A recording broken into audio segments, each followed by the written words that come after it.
Hello and welcome back to the She Lives Purposefully podcast. I am so thankful that you're here. Today is going to be such a good, controversial, hot topic episode. I am here for it, and I am here with my husband, Donny. Hi, Hey. Welcome back to the pod. Oh, well, thank you so much. I traveled a long way to be here. And Yeah. I'm glad you can accommodate me.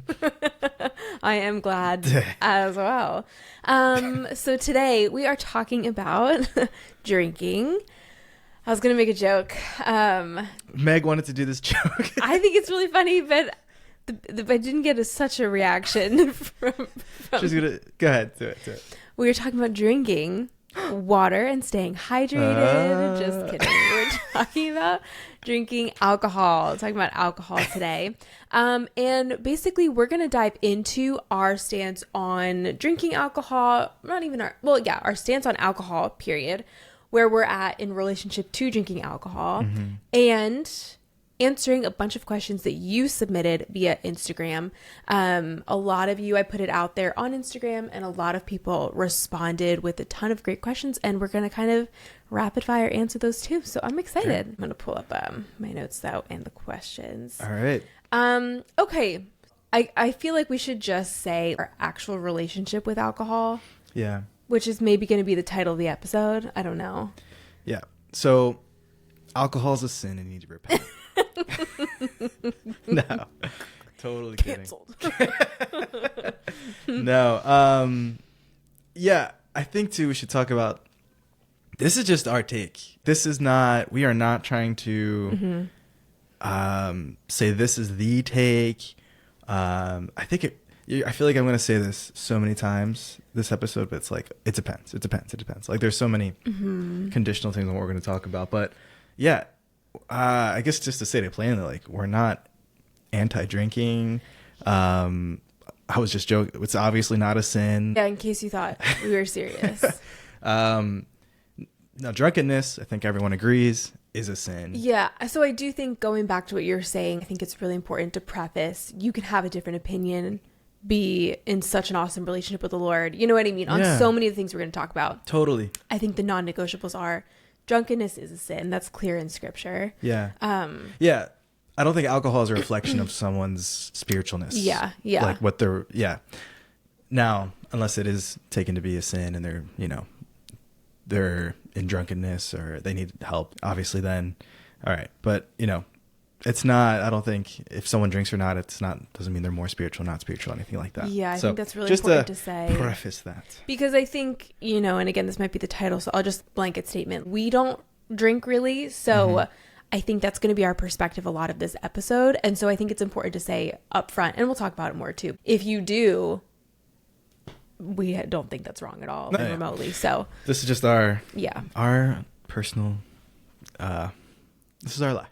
Yeah. So it's funny, like prepping for this, I have like notes here.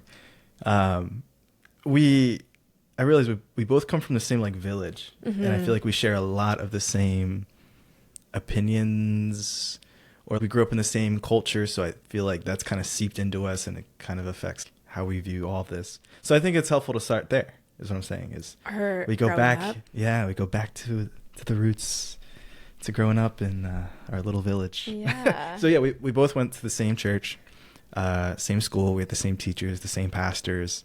We heard the same teachings. I think our parents had similar mindsets in growing up, or at least how they lived it out. Kind of. Yeah, totally. So yeah, neither of our parents had alcohol in the house growing up. They didn't drink. My parents, my dad got saved out of that lifestyle. I think my mom saw just the negative effects on it among her family members and stuff. So there was never any alcohol in our house. And yeah, you didn't have alcohol in your house? No alcohol in the house. My parents don't drink. I think, and there's multi layers to it. I think one is that, you can see the consequences of the impact of alcohol. Two, just also my parents are in ministry, and our church specifically, if you are in I don't know if it's ministry at all, or if I think it is any type of ministry in the church, they don't want you drinking alcohol. Yeah. And that goes to kind of how I feel like a lot of the sermons we sat under and a lot of the teaching, alcohol is, I think to be fair about it, was very frowned upon, I think. Drinking? Yeah, alcohol. Yeah. It wasn't, they never said it was a sin or anything like that. But I think it was very much frowned upon, very much discouraged. And I think it's because a lot of people in our church were saved out of that lifestyle. Yeah. And so I think that kind of, that bubbled up its way in the leadership too, where it was just very much frowned upon. And it's funny, growing up, I was like, okay, well, it's not a sin, right? It's not a sin to drink. Mm-hmm. I think sometimes it almost felt that way because it was so discouraged. Yes. But me growing up, I was like, well, it's not a sin. So, when I turn the legal age, I'll probably partake of the fruit of the vine. Yeah. That was kind of my mindset. And I don't know if I kind of looked down on, as I got older, I looked down on, these ministry, from a point of pride, all these ministry leaders, like, they don't want us to drink or whatever, almost looking down on, come on, whatever. It's like, yeah, mature people can drink, or I don't know, something like that. Totally. I think I was going to say at that age, but I think it can apply to all ages, but like, especially you're growing up and different things and you're like, oh, I know. You know what I mean? You're like, oh, come on. My lived experience of 20 years. Yeah, like, it's not a big deal. Come on. Like, relax, guys. We can do this. Mm-hmm. So that takes me to college. So I guess this is where I'll kind of dive into a little bit of my side of things. So in college, it was, Meg and I went to this little private Christian school, like 80 kids a class. And I go to college, and obviously it's huge. It's much bigger than that. And alcohol is everywhere. I feel like all these sins and temptations that I'd never been exposed to before, boom, suddenly it was everywhere. It was right in your face. It was being offered to me. And I felt like a Hallmark movie where the little country boy goes to the city. Yeah. And it's just railroad, like, just is like, doesn't know how to navigate the city. I feel like that was me. It was just rough on like that point, just trying to navigate this new world. But I was going to stick to it. I was like, all right, when I turn the legal age or whatever, I'll partake. So I didn't have any beer until I studied abroad in Ecuador, my junior year, and the legal age there is 20 years. And, so first day, my host brother, so we stayed with the host family. Mm-hmm. And my host brother, who was a couple years older than me, I think, he showed me around the house, shows me where my bedroom's going to be, the bathroom, whatever. And we finished, and he's like, so do you want a beer? And I was like, yeah. It was so weird. And I tried it and I hated it. It was like disgusting. But it felt like, something I wanted to like the first time you try black coffee and you're like, why do people drink this? But you're like, this is an adult drink. Yeah. This is like what, college students drink or whatever. And even just coffee in general, black or not. Yeah. Yeah. That's how I kind of felt about it, the beer. So that was 2016. From 2016 to 2018, I did not handle it responsibly. I didn't handle it well. And so when 2018 comes around, I was finally honest with myself, and I was like, all right, looking back on the last couple of years, I was like, the negatives of alcohol have way outstripped any positives. The good, there's so little good compared to all the bad that came with it. So at that point, I said, okay, I'm not going to drink.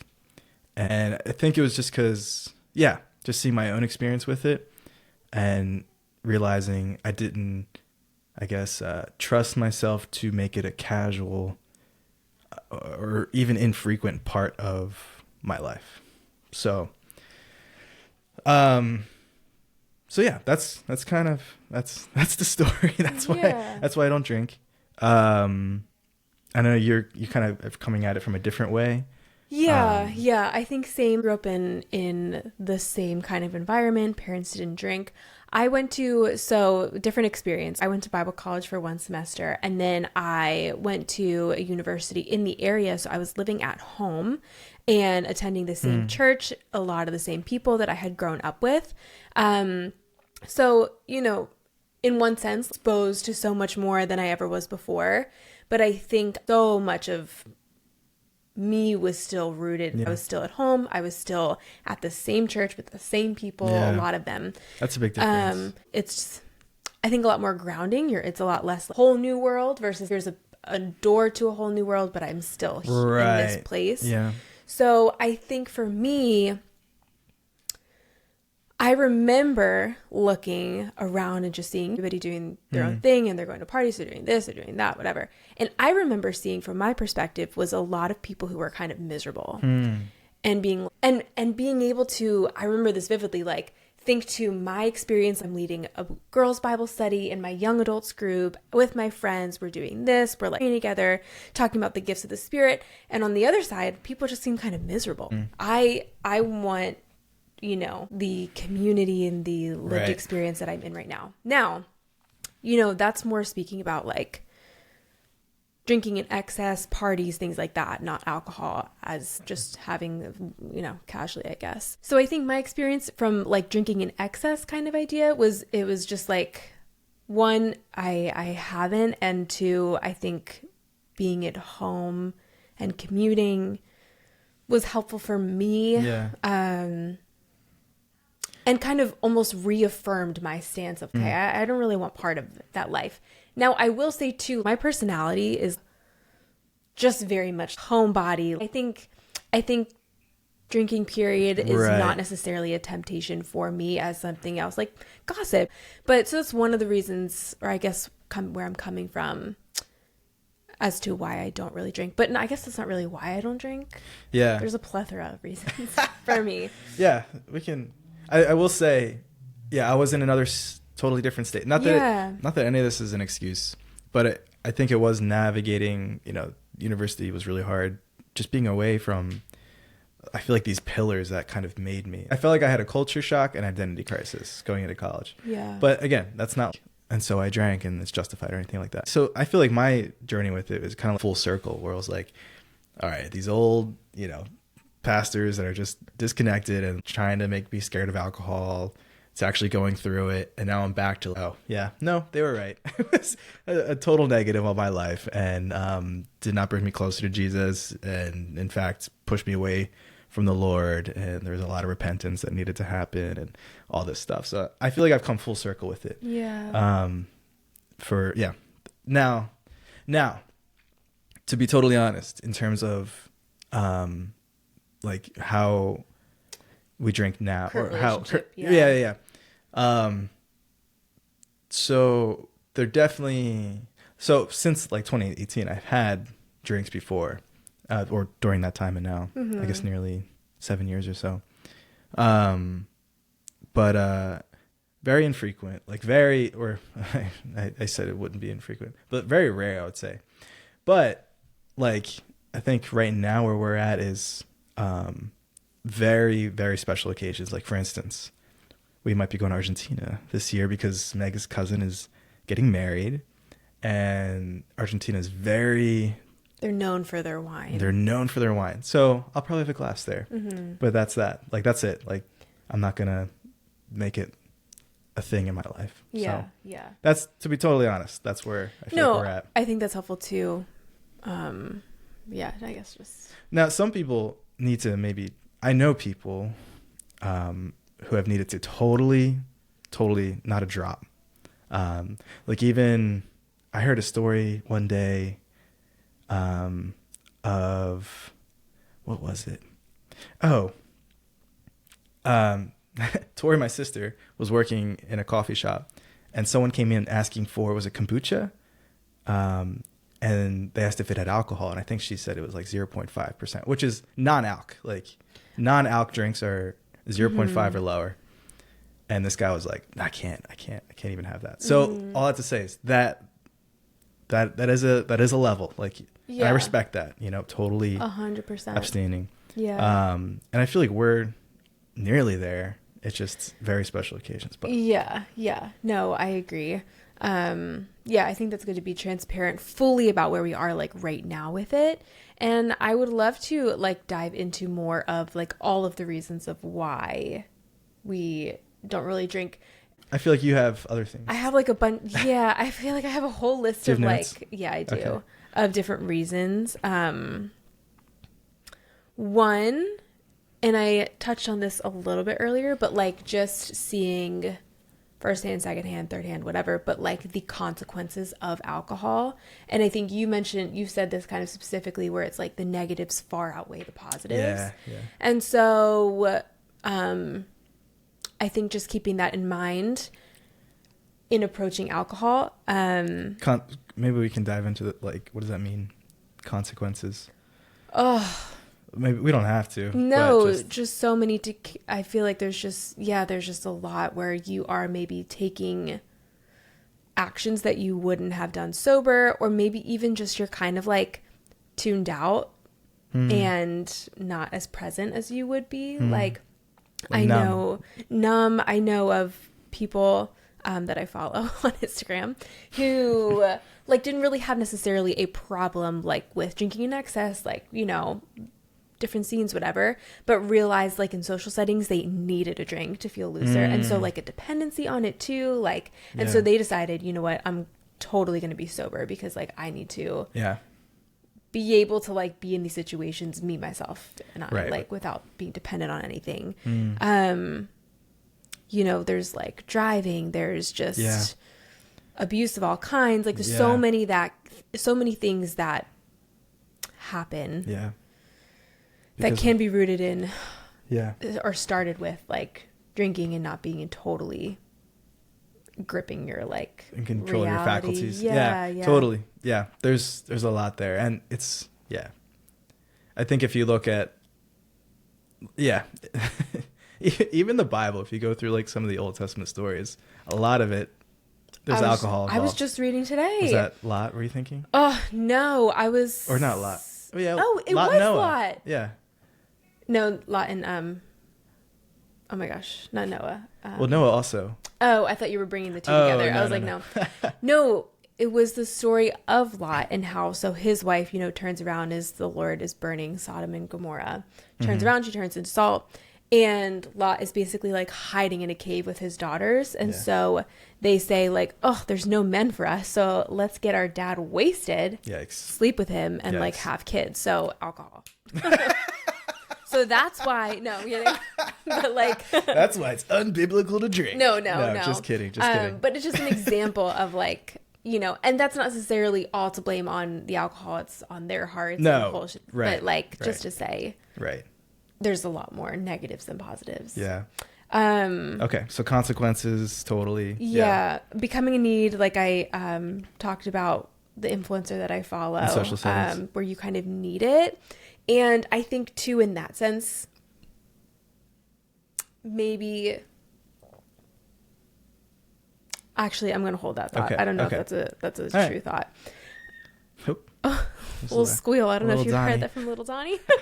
Another reason is, now this is a lighter reason. I was going to say this is a bold reason, but I that's a big switch. Am hypocritical in this area. Health. It's very unhealthy for you actually to drink. There have been debunked studies, information where it's like, okay, a glass of this a day like actually helps your heart. It doesn't. Like alcohol is so bad for you. I've heard so many things. I feel like every couple of years we swing, the pendulum swings totally different on. Like I feel like eggs, you shouldn't have had They eggs. just changed it back, yeah. Did they? To eggs are good. I feel like so you shouldn't have an egg a day, and then now it's like actually eggs are great for you. Yeah. Before it was like alcohol, no it could be like a glass of wine has good antioxidants or whatever. Yeah. But now they're like it's cancerous. So I feel like it's been on the headlines a lot recently. It has been in the headlines a lot. Just to name a few, it can increase the risk of cancer, heart disease, liver disease, chronic health issues. It's not good for your gut or your hormones. all of those things are really Wow. important. My current like focus, a big focus of mine in life is my gut and hormones. Just, I feel like it's been a topic in my brain for years. And so hearing that, I think too, was like, oh, I don't want that. However, you know, I'll drink a Coca-Cola. So I can't say that High that's like my fructose corn biggest reason. Totally good. Another reason that I don't drink personally is I really don't love it. Yeah, Like the taste. the taste. I just don't. There are a few drinks that I'm like, I love this drink. Yeah. I'm not going to go I was name going them to say, sponsored by. because I've never had them ever. No, there's a few that I'm like, It's good. that's tempting. Yeah, like it's real good. So anyway, but for the most part, like I just am not a fan of the taste of alcohol. And I know that's, you know, really different for people. So that's just something, Yeah. like I said earlier at the beginning, like it's just not really a temptation for me to drink in excess because one of the reasons is I just really don't really like it. I think that's where you and I differ too. Yeah. I like it. Like the taste is really great. And there is a ton of great non-alc options these days where Yeah. it's like non-alc beer. We love a good non-alc beer. Yeah, we do. There's a I guess I like the taste of that. Yeah. yeah, you do. Yeah. I think I've influenced, I don't know, for better or worse. No, it's not now. Yeah. It's non-alc, yeah. But yeah, I do like the Mocktails, taste. different things, Yeah, mocktails. yeah. That's what I was gonna say. Is there's a what would you call that? A mixer or yeah, A non-alc mixer. A zero proof actually. Zero proof doesn't have anything. Yeah. But we love making mocktails and things like that. We're gonna have mocktails tonight. Just didn't have time to get the ingredients on the way home. Yeah. But yeah, and it's kind of a great thing that's happening alongside all these headlines about like the negative effects of alcohol. Is like all these non-alc and zero proof options are now available. I've even started making kombucha at home because it kind of is that like bubbly, fizzy, fruity. That's not a soda or anything like that. But anyway, Yeah. sorry. No. Yeah. That's great. Another reason, these are I think my biggest two reasons for why I don't drink. One is that it's this idea of like not causing other people to stumble. And I'm not here to say like if you do drink that you are doing that. But I think for me, I just know people who want to stop drinking or have wanted to stop drinking. And it just made me realize I don't know where people are at in their journey on this. And so if I'm in a setting, I want to be a safe person where this person can feel like they don't need to partake because somebody else at the table is also not partaking. They're not going to be the only one. And make it easier for them because it's a really big deal to try to stop drinking or for whatever reason it may be for that person. And so I just want to be like a secret solidarity, even though I don't know, who that is. And I think too, jumping off of that, like I've been in situations where people don't want to partake of something and they're kind of made fun of for that, or like, oh, of course this person doesn't, want to, yada, yada, yada. They're so lame or like whatever. Yeah. I hate that so much. It's one of my Pet peeves? Yeah, I guess like biggest pet peeves where it's like this person is making a decision that they feel like is healthy for them, whether it is a health reason, whether it's a, self-control, sobriety, whatever it is, you don't know. And we can dive into this too, but alcohol is such a weighty thing. And so if somebody is choosing not to partake, like let it be. Like, you have no idea the reason why. Down. And it's so immature. It's so immature to drag them down into something that might not be good for them. You have no idea. No, I could go off forever. I could do a whole episode on that. I will say when I drank. Yeah, we talked about this. What? Whatever you're going to. What am I going to say? That you felt like that. Yes. Yeah. I felt very insecure when people weren't drinking. Which I think is probably where a lot of those comments stem from, is they feel insecure because you're not drinking, and it makes them, I don't know. At least that was my experience. I just really realized like, oh man, they're not drinking. I don't know. It's probably just my own, the Lord convicting me. I was going to say something else on that too. Oh, and maybe we'll get into this later, but navigating that. We will get into it. In an environment that's one of where the there's a lot of questions drinking and you're not drinking. Okay. Yeah, answered cool. or asked. And then I think the last reason for myself, and we uncovered this yesterday, just transparently, I think is just feeling judged. Like we said, we grew up in an environment where drinking was very much discouraged, and no, it was never said that it was like a sin, you know, because that is unbiblical. But it's just really discouraged. And so I think it's a really common, I know it's a really common experience for Christians to feel like if they are partaking, they don't want anybody else to know that they are. Yeah. And I felt that so hard. I have felt that. And I think still do. Like if I'm going to, like even you saying like we might have something in Argentina, I'm like, don't say that. Like, you know. I just want to be totally honest. No. For people who it's are good. Like, it's good. I'm just saying there's this part of me that's like, I don't want anybody to know that like maybe I would have one glass, which is like not sinful at all. And I think a big part of that is just feeling like judged. So those are my reasons. That's like 6 different reasons that I don't drink. I mean, and I think those reasons far outweigh like, oh, it's fun, like we can have a mocktail, you know. Yeah, and we do. And we do. If anyone wants to sponsor us some mocktails, we love a mocktail. Consume a lot of zero proof stuff. Looking at my notes, I'm trying to see if there's anything else. Oh wait, we're gonna come back on the navigating those spaces. Yeah. Should we hit them? We can, yeah. I think I do just want to say too, if you are in this place where you're like, I don't know what my position is on alcohol. Number one, like, I think the only wrong position is, you know, getting wasted all the time or like getting drunk or whatever. Like that is like biblically wrong. Maybe not the only wrong position. I'm not going to say that. That's a big statement. Yeah. But like if you are going to partake, if you're not going to partake at all, whatever it is, like that's not wrong unless you're personally convicted about it. Then that's between you and the Lord. Yeah. But alcohol is very weighty. It's not the same as just something else where you're like, oh, I don't know if I should, you know, have high fructose corn syrup. Like there's a lot of potential consequences that can come with alcohol. Yeah. And so I think just like know yourself. And if you don't know yourself, like figure that out before you dive in, you know, or like have accountability, whatever it is. Just be very wise in this area because it can be really detrimental. And it doesn't have to be like you can partake. We know so many people who partake in totally harmless, great ways. Yeah. And that's awesome. Like, cool. Yeah. But there's a lot of potential. So I think know yourself is really important. You're speaking more towards new people who are like struggling with this question or new. Yeah, like maybe on the fence of like, should I be drinking? Should I not be drinking? Yeah. No, I think that's great because we're all wired differently. Like you can just see it between us. Yeah.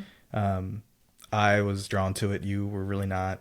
And so yeah, just, you know, organizing your life, structuring your life in a way that is not causing yourself to stumble or others to stumble around you. Yeah. But, I think that's great. Yeah. Okay, all some right. We did it. rapid fire alcohol questions. Let's do it. Okay. How do we feel about the wine mom thought process? All right. Yeah. So I think since becoming parents, I don't know. I never thought about much about the wine mom culture or whatever. And then we had little Donny. And those first couple months, it was like we were beat to a pulp. I felt like. And I am thankful, grateful, like there wasn't any alcohol in the house. Like we don't drink. I think it's, that's the right way to say it.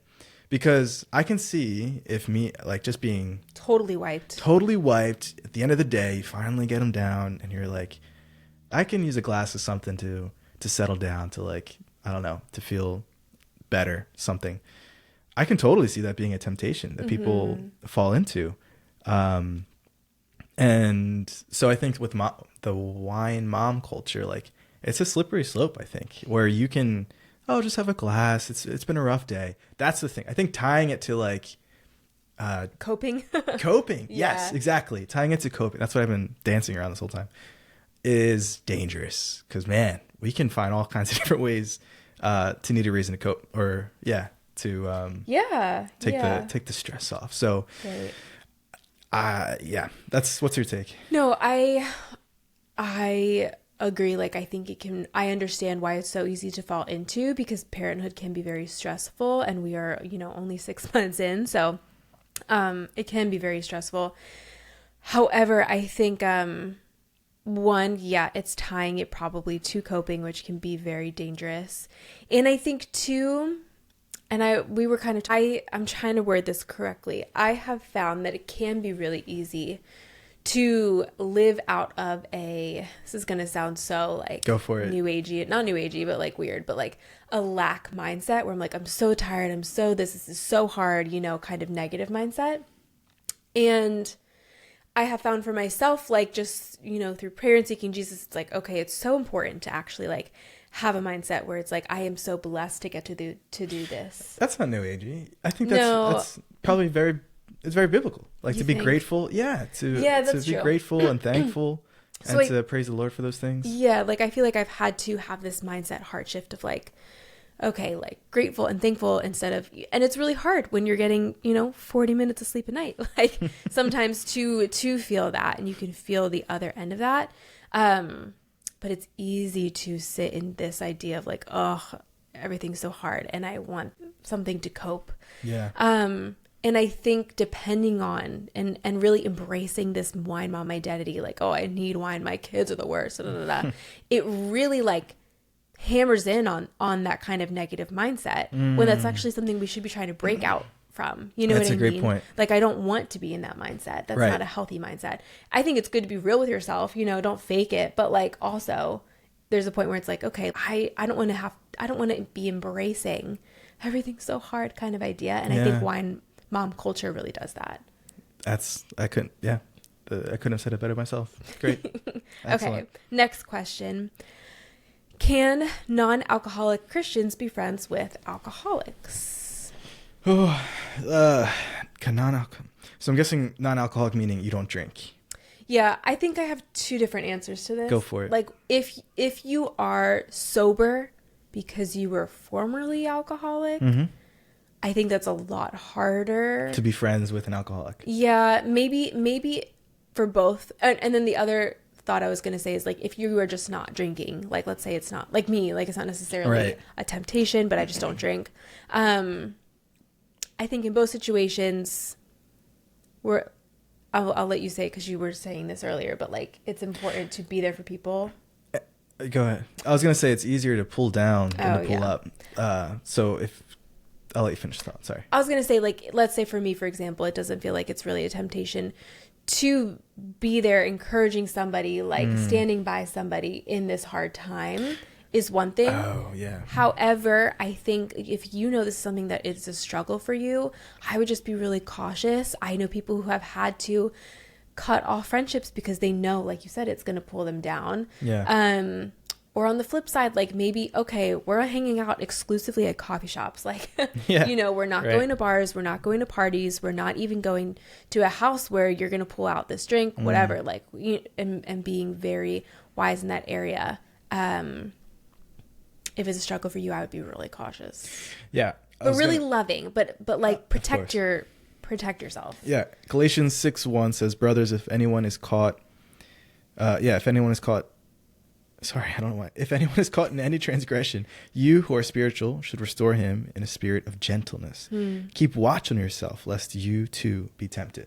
So, if you see a brother struggling, we're called to help. But with the condition that, hey, if you're going to stumble, if you're in the process of pulling this guy up, you're going to be pulled down. Maybe that's not your, maybe you need someone else to help with that guy, with that friend. So with that believer. Yeah. Yeah. So I think you can't just be cautious. Yeah. Totally. I think that's a great verse. Okay. This person asked, I turned 21 this year. I was wondering, is it okay to drink red wine to celebrate or not? Absolutely not. No, I'm just kidding. I was kidding. No. Yeah. Yeah. I think the best way to do it is with people you love.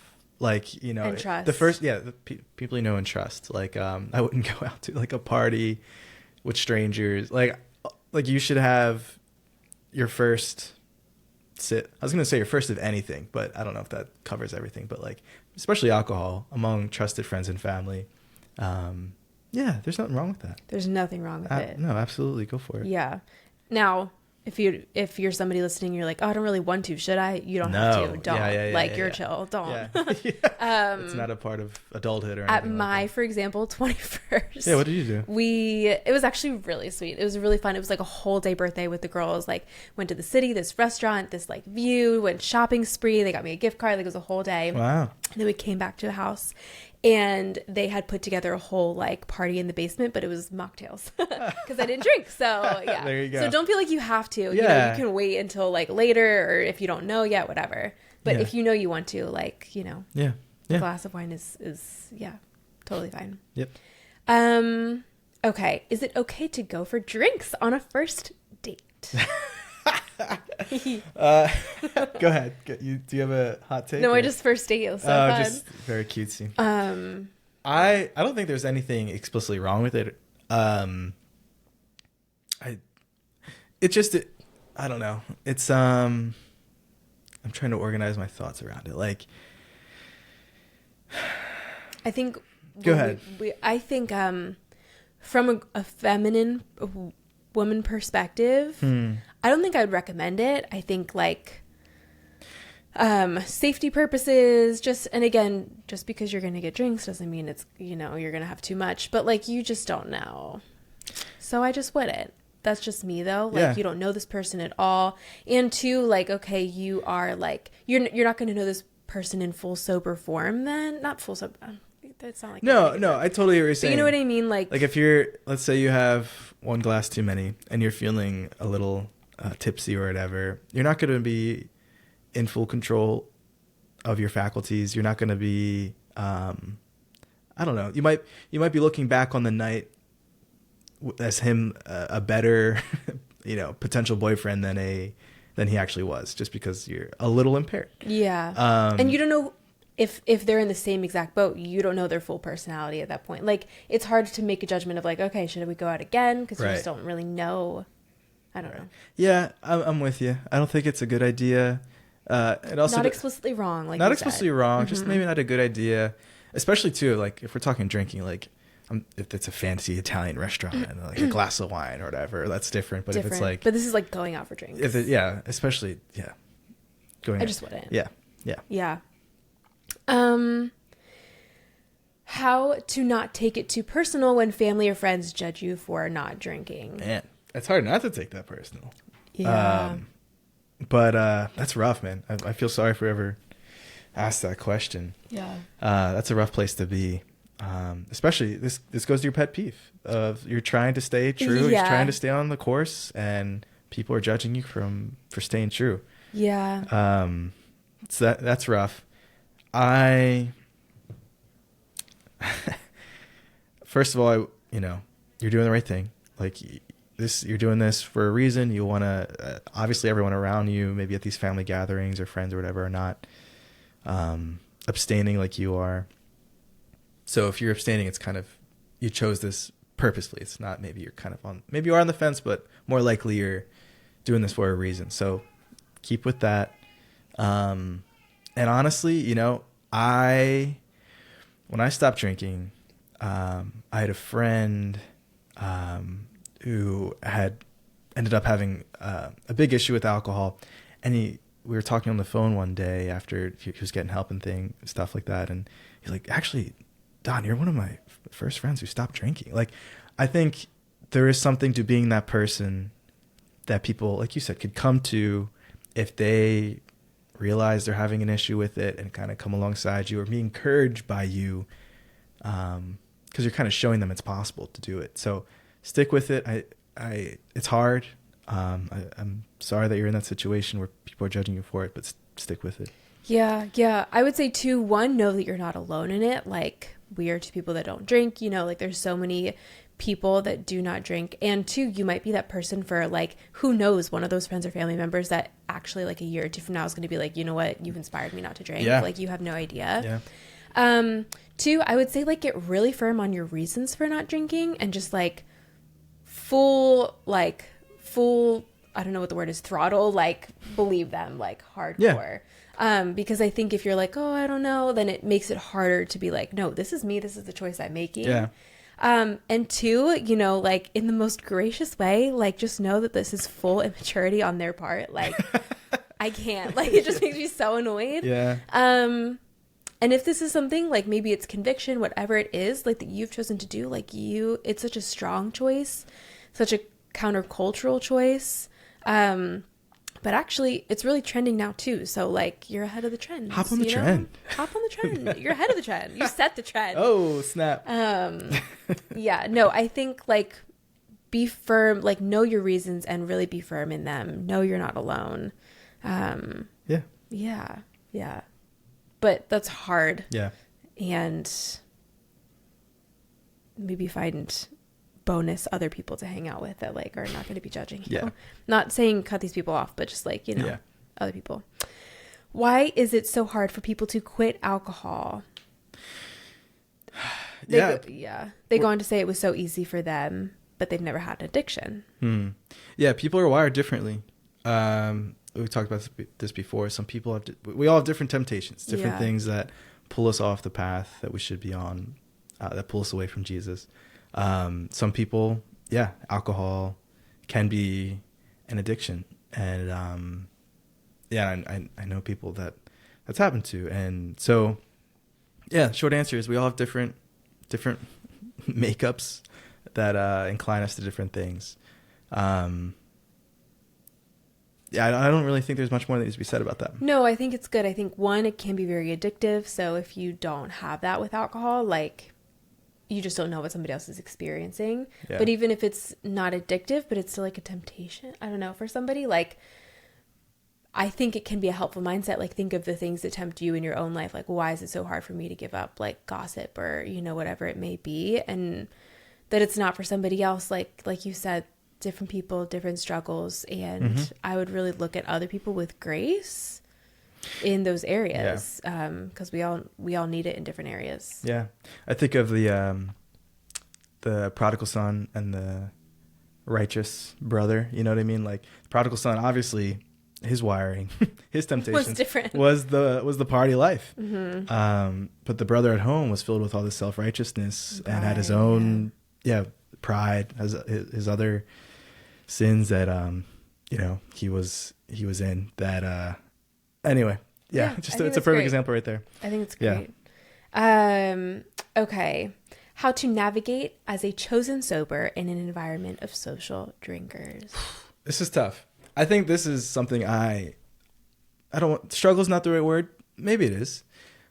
Struggle not in terms of, I'm not going to drink. Okay, I drank. But more in terms of like, I feel awkward. Like in a corporate setting, I've been to conferences and things like that where, after we're done at the booth or whatever, we go to like a restaurant bar situation and people are drinking. And like, oh, Donny, want something? And you're like, nah, I'm good. You just feel kind of like a wet blanket in some of these occasions because people who are drinking like other people who want other people to drink. And so you kind of feel like maybe you're putting a damper on things. So it's hard to navigate. Definitely possible. A lot of people do it, of course.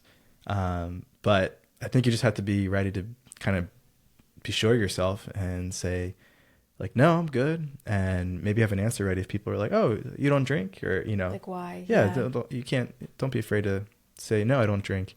And this is why or whatever.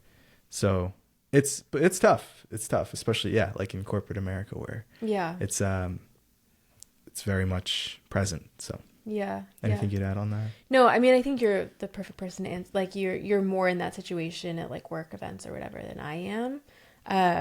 I would say maybe if it is like social, like an environment of social drinkers that you're choosing to be in, like maybe just don't go to like if you can, like I'm thinking friends or whatever, like hang out in a different setting. If you're chosen sober, right? I don't know, but and there's I was gonna say there's a lot of non-alc options too. So if you do find yourself in that situation, true. We're in a new era, you guys. It's great. It's amazing. There's probably a non-alc now. I feel like a lot of people haven't kept up with the times. Like there's a lot of places out there. We've been so disappointed on so many dates we've had where we'll be at like a restaurant and be like, oh man, let's get a non-alc something. There's nothing non-alc. So Yeah. it's not always the case, but I think it's changing. There's a lot of non-alc options. So yeah. Yeah. If you happen to own a restaurant and or bar, have a non-alc option. Yeah. It's trendy. Okay. Dealing with the drinking stigma in college. I feel like we talked about that a lot. Yeah. But how do you deal with it? Yeah. I mean, I didn't feel like do it well. But I knew a lot of people who did it well. You did it well. A lot of your friends did it well. I think your friend group is huge, I think. Yeah. And it's not like they bear all the responsibility for your actions. But there's that saying, show me your friends, I'll show you your future. So the people you hang out with, if they're throwing them back, there's a good chance you'll eventually throw it back. Yeah. You know what I mean? So yeah, I think just walking circumspectly, choosing. There's all those verses in like Psalms and Proverbs, like I didn't stand in the path of the wicked. And I kind of picture that literally where there's like this path of, maybe in this case, drunk people, right? Going to a party or whatever. And it's like, you don't want to be on that path where you get swept up in it. You don't want to walk in those ways. So yeah. I think too, just be like really firm in your own conviction, in the sense of like, okay, am I gonna choose to not drink? And you're like, I guess so. Own it, full conviction, know why, like really deeply. But I think too, what you said about like your friends and stuff is really important. And too, what you said about like being in the path of the wicked, like I think a thought that I have is it's a lot easier to say no to drinking if you don't go to the party than versus at the party, Right. So I think that's really important too. But I think you can, even if you're at the party, like if like I don't drink for this really strong reason and I feel really strongly about it, like you could, but like you're still walking into temptation, we're kind of supposed to not even flee sin, but flee temptation. Yeah. Also alternatives, like there are Christian groups on campus, whether it's InterVarsity or Young Life or whatever, that, it's a Friday night, people are going to parties, you're tempted to go to a party, but there's these other fun activities that these Christian groups are holding. Go there. Like I think a big part of the temptation is being alone in your dorm room. While everyone's out having fun and you want to have fun. But have it with friends that are, wanting to do the same thing you are. So, your friends, man, that's everything. What? Friends are everything. Yeah. And just knowing it, like, it's not worth it. And, it's really not. It's perspective. It's so funny. Again, doing that full circle I have where it's like, oh no, it's fine. Okay. It's fun. Wow. I regret that so much. And now I'm back to, all right, no more at all. So it's really not worth it. If you're, I guess we're talking in terms of partying and stuff like that, not necessarily like you're having a glass. Yeah, but it's drinking in college, so I feel like that's more the stigma. What was the question again? Dealing with this drinking stigma in college.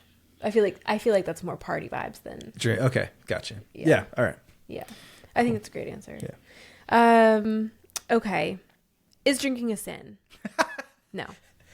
Sorry, I shouldn't have laughed. No. I think you're laughing because we've talked about it so much already. Yeah. I think it's a really big question because I do know people too who would say that like drinking is evil, solid believers. So like, I think it is important to be like, actually drinking now, alcohol is not a sin. There is a time when it is a sin. Yeah. Actually. That leads into one of our next questions, I think. All right. So Romans, what is this? I wrote this down. I thought we'd talk about this. Romans 14, chapter 14, verse 13. Therefore, let us not pass judgment on one another any longer, but rather decide never to put a stumbling block or hindrance in the way of a brother. I know him and am persuaded in the Lord Jesus that nothing is unclean in itself, but it is unclean for anyone who thinks it is unclean. For if your brother is grieved by what you eat, you are no longer walking in love. So it's a sin if you're causing others to stumble. Yeah. So actually, I'm sorry for laughing. It's a good question because, yeah, it's not a sin. There's times where it's not a sin. There's times where it is a sin, I think. Yeah, and I think too, I'm blanking on the verse right now, but there's a scripture that talks about how like if the Lord has given you a specific conviction too, like it is like you have to honor that conviction, Yes. and it's a sin for you to go against that conviction. So if you are convicted in this area, then it's important for you to actually like follow through in that conviction. Yeah. So blanket, like, no, it's not forbidden in scripture, but like, I think there are these caveats of One like, of those, it depends. It like if you're, and that's one of the reasons that I don't drink is that verse right. where it's like, you don't know who's around you. Which one of the questions was free will and not causing your brother or sister to stumble. Free will, not meaning free will versus predestination, but free will, No, like, in this I want to do area. whatever I want. Versus. Yeah.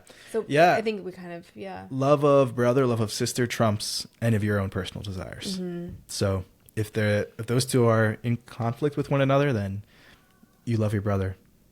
So you love your good. sister. That's so good. Okay. This one is such a good one. I think this is an important one. How to ask God how to help when you keep falling off the wagon. I think that's a really important one. How to ask God how to help. Yeah. Oh, man. So this sounds like someone who falls into maybe the addiction category. Yeah, maybe. Like you can't stop. And yeah, you want to stop, but you keep tripping up, keep stumbling into it. Or, yeah. So your church probably has a group of people that meet. Sorry, little I don't Donny's know if you can hear him. in the background there. But our church at least has a addictions group. And it's not just alcohol, it's all kinds of addiction. And they meet once a week. I think that's huge. I think it's been shown like people who, like one way to stay on the wagon or, to abstain from drinking is centered around, like there's studies on this, on religious affiliation or something like that, like going to church, being part of a community like that. Yeah. That's huge. So anyway, I think maybe going to one of those groups would be a good move. And man, shame in this situation, because you probably feel so ashamed of this has happened again and again and again. And man, does shame fuel this? It can be a fuel for going back to it or staying in the shadow and not coming forward with it, or being like, oh man, what if someone saw me at this group? Like I'm just, I can imagine that's hard, but I think the devil wants you to stay in the shadows. The devil wants you to not come forth and seek help with it. So yeah, if you're not reading your word, dive in your word. If you're not praying, absolutely be praying. But I think there's other things you can do, like going to a group, maybe signing up for AA. I'm sure your church might have resources on that. But all those things do work. Those I don't want to say extra biblical, because I feel like going to an addictions group at church is biblical, but maybe like an AA program or something like that, or great programs to go through. I fully agree. I think, and it might be hard to kind of hear like, oh, maybe this is like addiction, maybe you haven't like thought that for yourself. That's a good point. And I think that can be hard to accept. I think one thing is, like you said, with shame, it's so important. But it's so hard because the devil, I think that's one of his biggest tactics is shame, like in a Christian's life. Shame and discouragement, yeah. Yeah. It is, I think, incredible to be able to recognize where you're at and say that out loud. Like, okay, like I am struggling with this. Mm-hmm. Maybe I have an addiction to this, and say those things out loud. I think that's strong. I think that's awesome. Mm-hmm. And, then to seek help for those things. And I think that's a big part of it is, I think we can be in our word and we can be praying, and we should be way more than we do. But the body of Christ exists for a reason, and like to bear one another's burdens and build one another up, and, even call each other out, but to be there for one another. And so like sin, and struggling with like, keep going back to this thing, like sin loves to thrive in darkness and in solitude. And so if you're not telling people about it, whatever it is, like it's probably going to thrive. Like it's hard to conquer alone. And so it's so important to bring that to trusted people. And, you know, this doesn't mean that you have to make a Facebook post and be like, help. Like some people aren't worthy of knowing everything that's going on in your life 100%. But like talk to your best friends, talk to family members, talk to especially people in your church, go to these meetings. And if people are judging you, shame on them. Shame on them. Yeah. Like, know that the Lord is not. The Lord is open arms, and he is saying, even after you know it, you're like, oh, okay, I'm not going to go to this party. I'm not going to drink. And then you did it. And then you're so repentant, and you're like, oh, I can't believe I did that. I don't want to do that again. The Lord is open armed. He is not like, tisk, tisk, like shaking his head. He is open armed, and he loves you so much. And so if somebody else is judging you, shame on them, because you are going for help. You are seeking the body of Christ to help you in this area and to lift you up as they're called to do. So, that was great. Yeah, I just think that's important. I think shame, we have episodes on shame, conquering shame. Shame is so big. But it's of the devil. Like the Lord is so for you, and he loves you, and he has more for you than this. And he is able and willing to break this chain in your life. I think that's so important to know. Like, one, to recognize it as a chain, because I think, you know, it's important to recognize the weight of the things that we carry and we are walking through and we're struggling with, but to know that the Lord is more than able and he is more than willing to work in your life in this area. It'll happen. It will happen. It can happen. But I do think bringing in other people is important too. Yeah. And just like that verse, sorry, I have a tickle in my throat. You're good. Yeah. Do you want water? I have some. I'm good. Okay. Just like that verse, restore your brother in gentleness. Yeah. I think, in gentleness. I love that word, because it's like you said, it's not judgment. It's not heavy-handed. It's not I told you so. It's like, all right, come back. And I think that reflects the Lord's heart. He's gentle and lowly at heart. So, yeah, right on. I love that. Great answer. Yeah, I think that's a great last one to wrap up on. Wow. I hope this episode was like fun but encouraging, and you know, all the things. Again, like if you disagree with us on any of these points, that's fair. Like I think we drink covered, what you can, right. you know, like kind of thing. So it's one of those topics that is like controversial, a little controversial. There's just a lot of different opinions on it in the church.